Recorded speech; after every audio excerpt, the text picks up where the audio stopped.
In 1951, Topeka, Kansas, Linda Brown had to walk 40 minutes just to go to a black-only school when there was a white-only school just a few blocks away. Oliver Brown, the father of Linda Brown, called the principal of the white-only school to try and convince him to allow Linda to enroll. The principal denied his request. In response, Oliver Brown filed a lawsuit against the Board of Education of Topeka, Kansas. Brown's argument was that schools for black children were not equal to the white schools. Therefore, segregation violated the Equal Protection Clause of the 14th Amendment. The question of this case: does the segregation of public education based solely on race violate the Equal Protection Clause of the 14th Amendment? Majority opinion by Earl Warren. Separate but equal educational facilities for minorities is inherently unequal, violating the Equal Protection Clause of the 14th Amendment.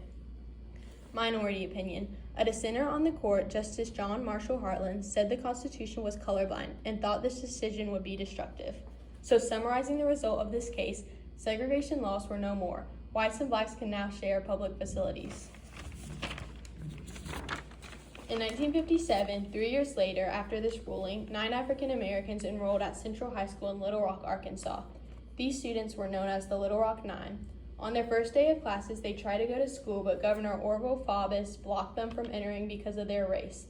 A month later, President Eisenhower ordered federal troops to escort Little Rock Nine into school to ensure their safety because the rulings of the Supreme Court were upheld.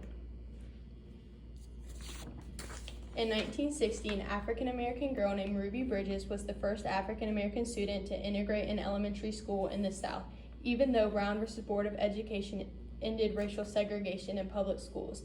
Southern states still resisted, until a federal court ordered Louisiana to desegregate. Ruby and 5 other students ended up passing the exam in order for them to be able to attend the all-white elementary school. Both of these instances show, even after the Supreme Court ruling of Brown v.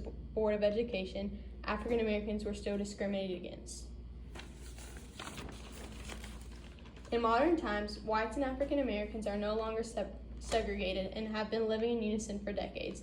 This case was a big step to equality for everyone and changed society for the better.